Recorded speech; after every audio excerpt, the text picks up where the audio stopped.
wakazi wenyewe.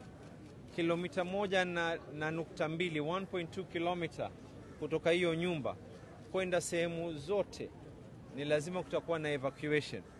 Kesho kuanzia saa 12 asubuhi mtu yoyote asikae katika nyumba yake, asiende katika msikiti ulioko karibu na sehemu hiyo, asiende katika skuli ambayo kwamba iko karibu na sehemu hiyo.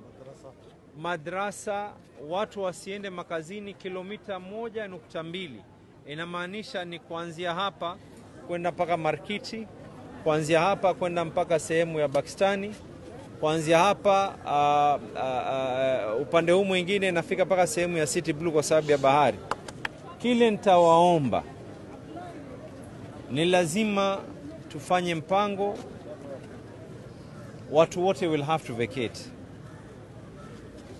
Hii haitodhuru nyumba yako, lakini ule mtikiso ambao kwamba utakaokuweko utasababisha athari ya masikio yako.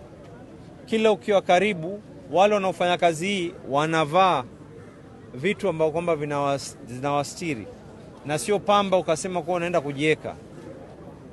Pili, lile vumbi litakalotoka, haswa mtu mwenye mtoto, mtu mzima, litaanza kudhuru mapafu yenu.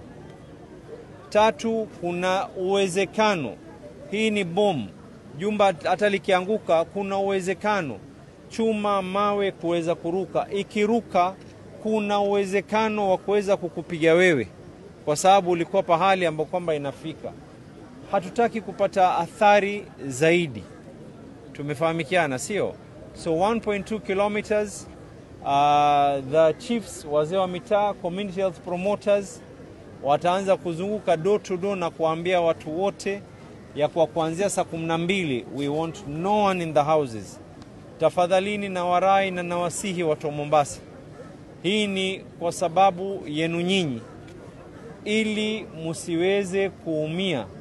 Tunawasihi tena, kilomita 1.2 inamaanisha ni kutoka hapa mpaka sehemu ya Markiti. Huu mtaa wote ambao kwamba walioko hapa, watijara, mtaa wote kwenda chini, mtaa huu wa Floringi, Bondeni, hata Coast General tumetoa wagonjwa.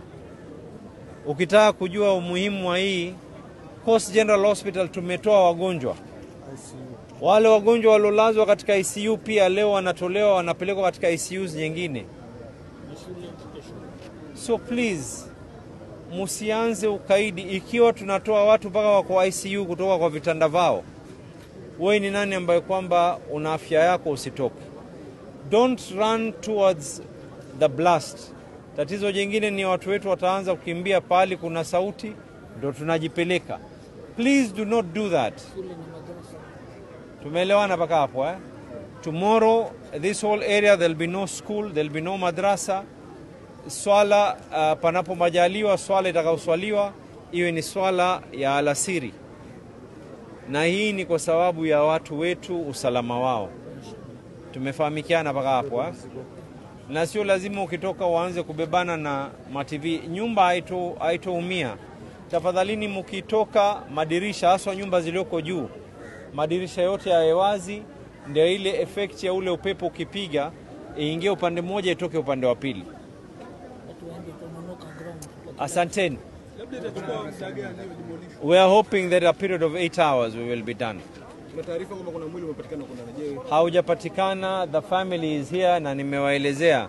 It is suspected ya kwa pengine kuna mwili. There is a CCTV that is said ya kwa alikuwa within the area.